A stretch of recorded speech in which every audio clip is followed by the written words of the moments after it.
"Get your hands off our table, scholarship rat." That was the last thing I heard before Derek Thorne, the king of Blackwood Prep Academy, grabbed me by the collar and slammed my face right into a lunch tray full of lukewarm, disgusting mashed potatoes. 300 of the richest white kids in the state watched, and nobody, I mean nobody, even flinched to help. For 4 years, that was my daily life. My name is Travis Hayes, and I was the only black scholarship kid at a school where a student's annual allowance was more than my mother's salary. They called me scholarship kid the way other people use a slur, just enough plausible deniability to stay out of trouble, but with the clear, cutting intent to wound you where you lived. Derek Thorne led the mockery. Lockers that were never quite accidents. Jokes that made everyone laugh except me. 4 years of casual, practiced cruelty that carved permanent scars into my memory. The day I graduated from Blackwood Prep, I didn't celebrate. I disappeared. I swore to myself, driving away from those manicured lawns and stone buildings, that I would never, ever feel that small again. The next 10 years? They don't look like a fairy tale, they look like a grind. Community college first, saving every dime working night shifts in a warehouse, the kind of place where the air smells like dust and sweat. Then, a transfer scholarship to Stanford. My dorm room, with my childhood friend and co-founder, Jordan Williams, became mission control. We worked 80-hour weeks that bled into each other, surviving on coffee and sheer stubbornness. We built something. An app, productivity software for remote teams, that went viral at exactly the right moment, perfectly timed for the COVID-19 explosion. Suddenly, our little dorm room startup was catching fire. Series B funding that made global tech headlines. Pinnacle Solutions. $180 million valuation. 400 employees across 3 cities. And me. Forbes 30 under 30. Chief Executive Officer at age 28. Then, 2 weeks ago, a text message arrived from Derek Thorne. "Hey man, 10-year reunion coming up. Would love to see where life took you." Fake. Hollow. The real reason leaked through a sympathetic former classmate, the group chat where Derek, Mike, and Paul, his core crew, were placing bets. $20 says he shows up in a hoodie and takes an Uber. They invited me back to mock me one final, humiliating time. Tonight, I accepted the invitation. But I wasn't coming on their terms. The clock hit 6:35 p.m. at the exclusive Thorne Estate Country Club. I wasn't in an Uber. I was 500 feet above them, watching the manicured green lawn shrink under the rotating blades. I was flying myself.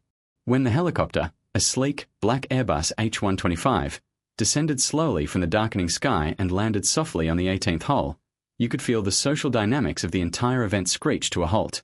When I stepped out in my Tom Ford suit, the pilot waving a polite goodbye, 47 faces turned toward me in near-perfect unison. They were staring. Some with confusion, some with slowly dawning recognition, and some with phones already out, recording what they knew was an absolutely insane spectacle. Derek Thorne, trapped by his own social etiquette as the host, had no choice but to greet me. He had to face the very last person he ever expected to see succeeding. Travis. The name came out strangled, high-pitched, like a tire losing air. You made it. You actually came. His palm was already sweating when we shook hands. His grip was too tight, overcompensating for the shock. "Derek," I nodded slightly. "Good to see you again." He forced a hollow laugh. "Quite an entrance you made there. Did you charter that helicopter? Must have cost a fortune." I just offered a small, cryptic smile. "Something like that." I didn't elaborate. The silence made him shift his weight uncomfortably. That silence, that pregnant pause, that's where the old Derek Thorne was dying, and the new dynamic was taking root. People were already gravitating toward me, stepping subtly away from him. Kira, Derek's fiancée, blonde and polished in a designer dress, approached with genuine enthusiasm. "Hi. Oh my God, that entrance was incredible. I've never seen anything like that. I'm Kira." "Pleasure to meet you, Kira," I said warmly. "Congratulations on your engagement to Derek." "Thank you, but seriously," she pressed, "how do you just casually arrive somewhere in a helicopter?" "Efficient for the commute from the city," I replied, keeping it understated, effortless. That was the key, making the extraordinary seem like my ordinary. The terror on Derek's face was practically visible. This wasn't the broken, hoodie-wearing loser he'd bet on. This man, Tom Ford suit, helicopter, pilot waving goodbye. It created a complete error in Derek's entitled worldview. Then came the first moment of genuine connection. Mr. Sterling, the English teacher who was consistently kind to me during my 4 years of hell, approached. Travis Hayes. My goodness, I cannot believe my eyes. I cut straight through the growing crowd and walked directly to him. Mr. Sterling, it is so good to see you again, sir. The handshake turned into a brief, meaningful hug. The room clocked the exchange, the respect in my posture, the humility despite the helicopter entrance. The whispers began immediately. Wait, who is that guy? Travis Hayes? The scholarship kid who kept to himself? Whose helicopter is that? I don't know, but I'm Googling him right now. Derek pulled his core crew, Mike and Paul, aside, his voice hissing. This is absolutely insane. He has to have rented it for the flex, spent his entire savings. He desperately grabbed onto that theory. All for show. Maxed out credit cards. But Mike, ever the most honest, was unconvinced. That suit doesn't look like maxed out credit cards, Derek. I stood at the bar, ordered a water, staying sharp, staying clear, when Sarah Mitchell, a classmate who was always decent to me, approached. Travis, that entrance was unbelievable. We want to hear everything. What have you been up to? The question everyone wanted answered hung heavy in the air. I run a tech company based in New York.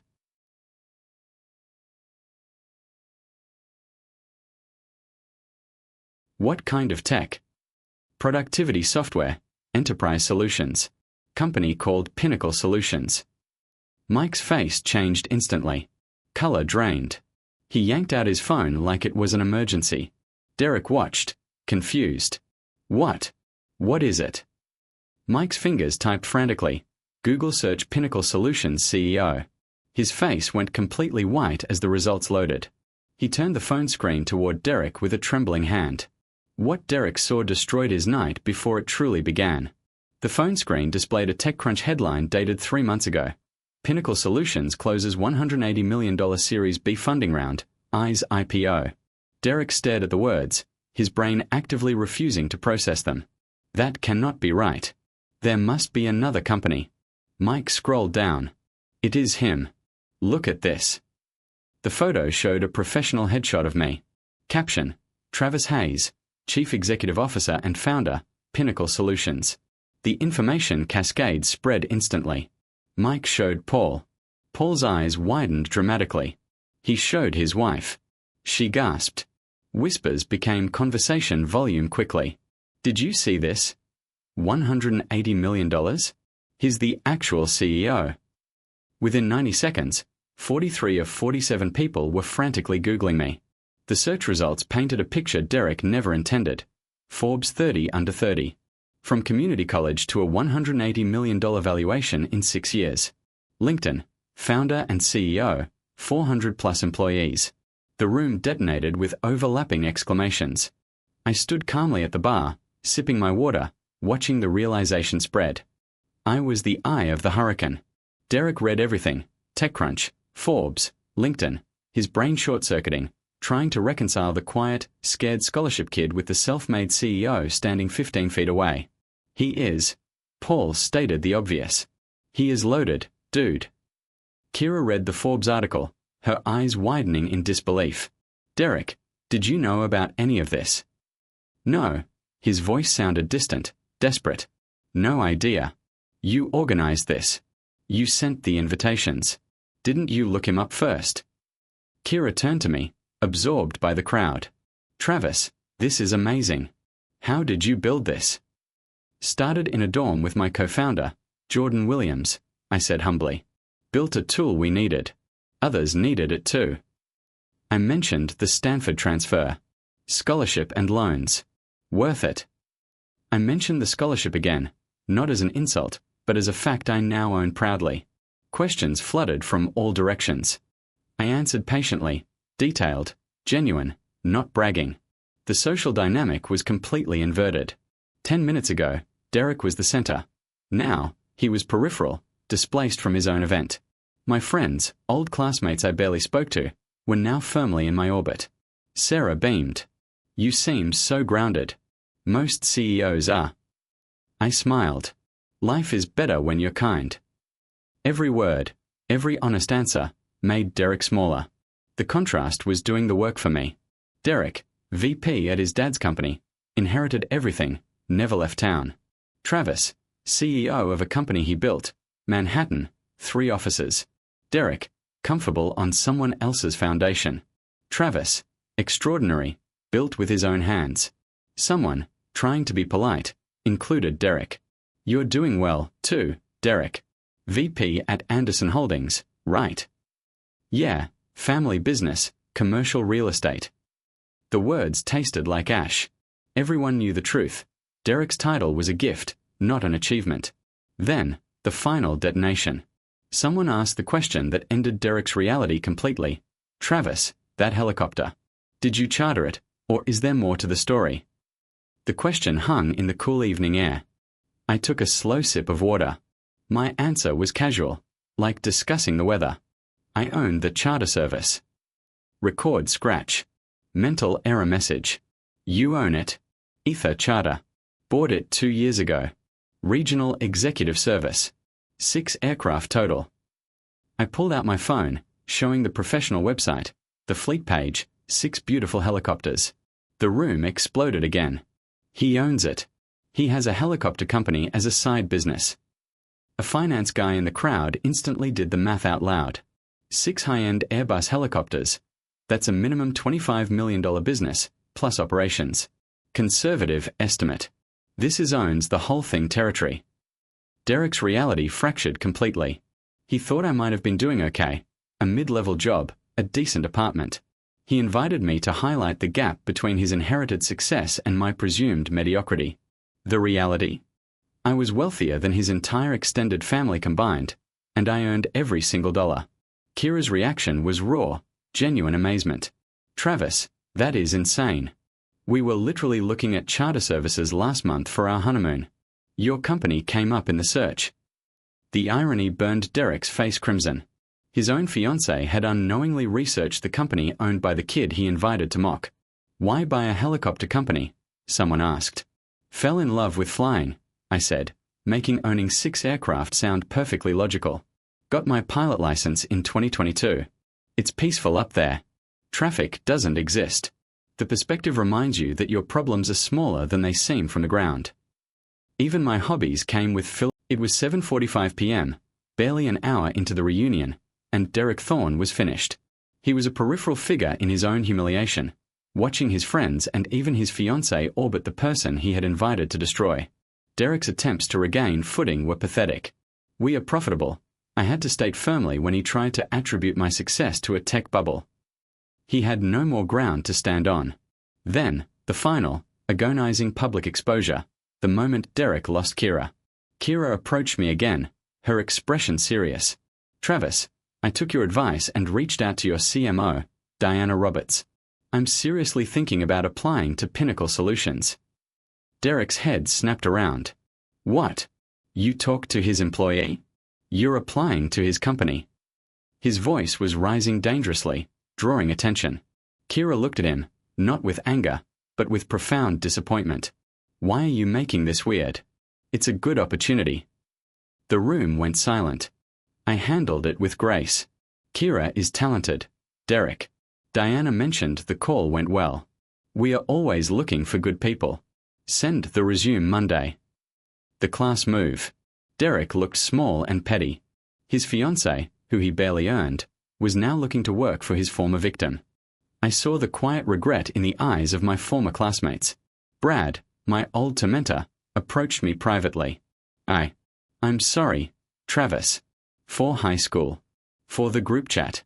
For being a dick. I accepted his apology. It took courage, Mike. I appreciate that. I'm growing. You should, too. I wasn't attacking Derek. I was teaching him through the contrast. He tried to humiliate me with $20. I responded by giving Mike a networking intro. Suddenly, someone tapped a glass. Travis, say a few words. The room erupted in applause. The standing ovation was immediate and genuine. I raised my hand. The crowd fell instantly silent, hanging on my every word. Thank you. This is kind, I began, my voice carrying easily across the terrace. I'll be honest. High school wasn't easy for me. I was different. Different background, different circumstances, different in ways that made people uncomfortable. No one moved. But I had teachers, and I look at Mr. Sterling, who believed in me when I didn't even believe in myself. They saw something worth investing in. Mr. Sterling nodded, tears welling up in his eyes. I had a dream that got me through difficult days, I continued. To build something meaningful. To prove that where you start does not define where you finish. I'm grateful for everyone who helped. My mom, Jordan, mentors who took a chance on someone without connections. And I'm grateful for the hard parts, too. They taught me a resilience I didn't know I had. They taught me that other people's opinions do not have to become your reality. Their limitations do not have to become yours. I paused, letting the message sink in. To the class of 2014, may we keep growing, keep learning, and keep proving to ourselves, not anyone else, that we are capable of more than we ever thought. I raised my glass. And may we treat each other with kindness. You never know what someone is building. You never know who they will become. The standing ovation was thunderous, 80% of the crowd on their feet. I hadn't named Derek. I hadn't mentioned the bet. I had taken the highest road, and in doing so, I had delivered the ultimate final blow. Later, as people approached me individually, sharing their own stories of being bullied or feeling inadequate, Derek stood alone at the bar, nursing his fourth bourbon, watching his entire social structure dissolve. Then came the final act of the drama, the moment Derek would remember forever. He decided to cut his losses and leave. He found Kira by the terrace door. "Leaving?" he asked, his voice tight. "Yeah. Without me." Her eyes were narrow. "I am staying, but not for the reason you think." "What is that supposed to mean?" "It means I'm not leaving with you tonight, Derek. Maybe not for a while." She slowly, deliberately, pulled the diamond engagement ring off her finger, the stone catching the light. She placed it squarely in his palm. It burned him like evidence. "I need to think about what I actually want," she said, her voice shaking but firm. "Instead of the path of least resistance.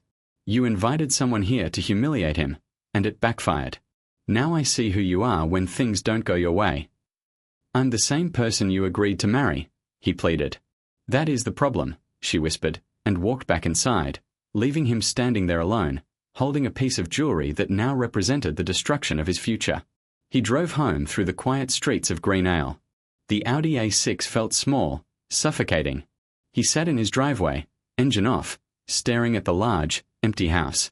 He opened his phone, and the reckoning hit him in waves. Social media was ablaze. Tech CEO flies to reunion in own helicopter after Bullies invited him to mock his failure. The thread had become national news. The kid he called a charity case gave a speech that made adults cry and won him the immediate respect of the entire room. The kid he dismissed gave $500,000 anonymously to the school he struggled to attend. I had closure. Derek had viral infamy. Weeks later, the dust settled. Derek was a pariah, still working at his father's company, a cautionary tale. Kira was working for Pinnacle Solutions, thriving.